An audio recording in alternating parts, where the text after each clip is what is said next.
নমস্কার বন্ধুরা, welcome to my channel PA food কিচেনে। আজকে বানাবো উত্তরবঙ্গের বিখ্যাত একটা রেসিপি, আলু ঘাটি। এই রেসিপিটা ভাত রুটি যে কোনোর সাথে কিন্তু খাওয়া যায়, দারুণ লাগে। একটা লাইক দিয়ে সম্পূর্ণ রেসিপিটা দেখার অনুরোধ রইল। এখানে আমি একটা কড়া বসিয়ে নিয়ে নিয়েছি আলু। আলুটা আপনাদের পরিমাণ মতো নিয়ে নেবেন। আমি এখানে নিয়ে নিয়েছি কয়েকটা আলু, আর দিয়ে দিচ্ছি সাথে 3টে ডিম। ডিমের পরিমাণটা আপনারা আপনাদের পরিমাণ মতো নিয়ে নেবেন। এবারে ঢাকা দিয়ে এগুলোকে আমি সিদ্ধ করে নেব। ঢাকা দিয়ে কিছুক্ষণ সিদ্ধ করে নিয়েছি। আলু আর ডিমটা সুন্দরভাবে সিদ্ধ হয়ে গেছে। এবারে জল থেকে ছেঁকে ঠান্ডা করে আমি চিলে নেব সব কিছুকে ভালো করে। আলুগুলো ভালো করে এখানে ছালটা ছাড়িয়ে নিয়েছি। এবারে একটা গ্লাসের সাহায্যে আমি এইভাবে একটু ম্যাশ করে নেব। এই আলু ঘাটি বানানোর জন্য আলুটা একটু হালকা ম্যাশ করে নিতে হবে। এইভাবে আপনারা চাইলে ম্যাশার দিয়েও ম্যাশ করে নিতে পারেন। আমি তো এইভাবে গ্লাসের সাহায্যে আলুটাকে ম্যাশ করে নিচ্ছি। একেবারেই ম্যাশ করব না, হালকা হালকা দানা ভাব থাকবে। এইরকম আলুটাকে আমি ভালো করে ম্যাশ করে নেব। আলুটা ম্যাশ হয়ে গেছে, এবারে আমি এটাকে রেখে দেবো সাইডে। এখানে একটা কড়া বসিয়ে দিয়ে দিচ্ছি সর্ষের তেল। তেলটা ভালো করে গরম হলে দিয়ে দেবো আমি এর মধ্যে সামান্য পরিমাণে লবণ, দিয়ে দিচ্ছি এখানে সামান্য পরিমাণে হলুদের গুঁড়ো।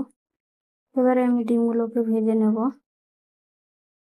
তেলের মধ্যে ডিমগুলোকে উল্টে পাল্টে ভালো করে ভেজে নেব, একটু লাল লাল করে। ডিমগুলো আমার ভাজা হয়ে গেছে। এবার ডিমগুলোকে আমি উঠিয়ে রেখে দেব। ওই তেলের মধ্যেই আমি আরও কিছুটা পরিমাণ তেল দিয়ে দিয়েছি। এবারে দিয়ে দিচ্ছি এখানে 1/2 চামচ গোটা জিরে, আর দিয়ে দেবো এখানে গোটা গরম মশলা। এবারে দিয়ে দিচ্ছি এখানে পেঁয়াজ। ভালো করে ভেজে নিয়ে দিয়ে দিলাম পেঁয়াজটা। পেঁয়াজটাকেও আমি লাল লাল করে ভেজে নেব। পেঁয়াজটা ভালো করে ভাজা হয়ে গেছে।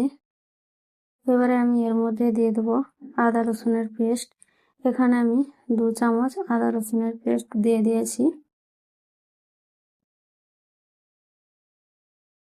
আদা রসুনটাকেও ভালো করে ভেজে নেব। এখানে আদা রসুনের কাঁচা গন্ধ চলে যাওয়া পর্যন্ত ভালো করে ভেজে নিয়েছি। এবারে এর মধ্যে দিয়ে দিচ্ছি 1/2 চামচ হলুদের গুঁড়ো, আর দিয়ে দিচ্ছি এখানে ঝাল লঙ্কার গুঁড়ো 1 চামচ। ঝালটা আপনারা পছন্দ মতো দিয়ে দেবেন। আর দিয়ে দিচ্ছি ভাজা জিরের গুঁড়ো 1/2 চামচ। আর দিয়ে দেবো এবারে মিক্সিটা ধুয়ে জল। এবারে সব কিছুকে ভালো করে কষিয়ে নেব। মশলা তেল ছেড়ে যাওয়া পর্যন্ত ভালো করে কষিয়ে নিতে হবে। মশলাটা ভালো করে এখানে কষিয়ে নিয়েছি। তেলটাও ভালোভাবে ছেড়ে গেছে, আর কালারটাও খুব সুন্দর হয়েছে। এবারে আমি এর মধ্যে দিয়ে দেবো যে সিদ্ধ করে রাখা আলুটাকে আমি এর মধ্যে দিয়ে দিলাম। এবারে আমি এটাকে নাড়াচাড়া করে ভালো করে মশলার সাথে মিশিয়ে নেব।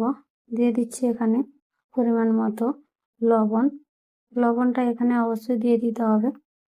এবারে সব কিছুকে ভালো করে মশলার সাথে একটু কষিয়ে নেব। গ্যাসের ফ্লেমটা এখানে একটু মিডিয়াম রেখে এটাকে ভালো করে আমি কষিয়ে নিয়েছি। এবারে দিয়ে দিচ্ছি এখানে জল। জলটা দেওয়ার সময় ক্যামেরাটা ভুলে গেছি অন করতে, তো আমি এখানে ঝোলের জন্য জলটা দিয়ে দিয়েছি। তো আপনারা যেভাবে গাঢ় পাতলা যেভাবে রাখবেন সেইভাবেই এখানে জলটা দিতে হবে।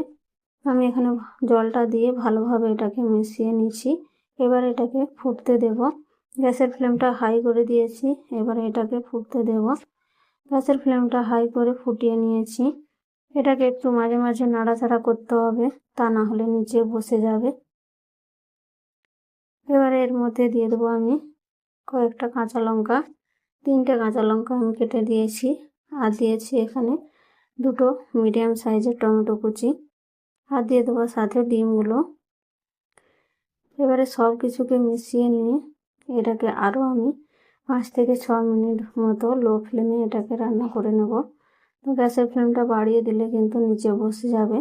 তো গ্যাসের ফ্লেমটা লো রেখে এটাকে আস্তে আস্তে ফুটিয়ে নেব।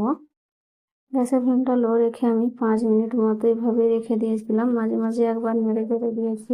টমেটোগুলো খুব সুন্দরভাবে নরম হয়ে গেছে। তো সব কিছুকে ভালো করে নাড়াচাড়া করে নিয়ে এবারে দিয়ে দিচ্ছি এখানে ধনেপাতা কুচি।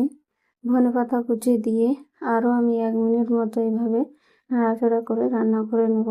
তারপর আমি গ্যাসের ফ্লেমটা বন্ধ করে ঢাকা দিয়ে 5 মিনিট মতো এটাকে রেস্টে রেখে দেব। তারপর এটাকে নামিয়ে আমি পরিবেশন করব। দেখতেই পাচ্ছেন কত সুন্দর হয়েছে এই রেসিপিটা। দেখতে যতটা সুন্দর, খেতেও কিন্তু অসাধারণ। ভাত রুটি যে কোনোর সাথেই কিন্তু এটা খেতে পারবেন, লুচি রুটি সবার সাথেই। একবার অবশ্যই এইভাবে ট্রাই করতে পারেন। ভালো লাগলে একটা লাইক কমেন্ট করে দেবেন, নতুন বন্ধুদের সাথে শেয়ার করে দেবেন। আর নতুন বন্ধু হয়ে থাকলে চ্যানেলটাকে সাবস্ক্রাইব করে আমার পাশে থাকবেন। শেষ পর্যন্ত দেখার জন্য